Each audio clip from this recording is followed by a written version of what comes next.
Hi students, welcome to my channel RD Tuition and Tutorials. 10th standard mathsல example 7.9 பார்க்கலாம்.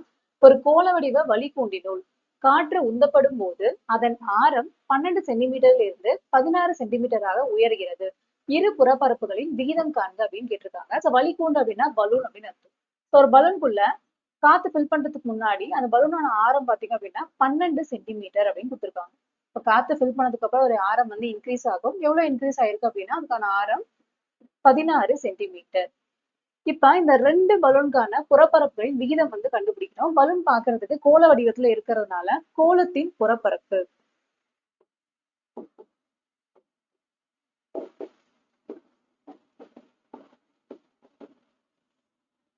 கோளத்தின் புறப்பரப்பு formula பாத்தீங்கன்னா 4πr² அப்படின்னு நம்ம படிச்சிருப்போம். ரெண்டு ஆரம் இருக்கிறதுனால இது r1² விகிதம் 4πr2² அப்படின்னு எடுத்துக்கலாம். இந்த 4πயும் இந்த 4πயும் கேன்சல் பண்ணல, நமக்கு தேவைப்படாது. r1 வேல்யூ எவ்வளவுனா 12² விகிதம், r2க்கான வேல்யூ பாத்தீங்கன்னா 16². இந்த விகிதம் அப்படின்னாலே வகுத்தல் அப்படின்னு அர்த்தம். 12²னா 12 × 12 டிவைடட் பை 16²னா 16 × 16. இதை கேன்சல் பண்ணலாம். 4 நாள் 4, 3 நாள் 12, 4 நாள் 16. அடுத்து 3 நாள் 12, 4 நாள் 16.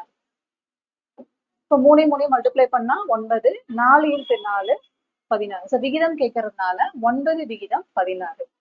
இந்த சம் அவ்வளவுதான். இந்த வீடியோ உங்களுக்கு பிடிச்சிருந்தா லைக் பண்ணுங்க, ஷேர் பண்ணுங்க. நம்ம சேனலை மறக்காம சப்ஸ்கிரைப் பண்ணி வச்சுக்கோங்க. தேங்க்யூ.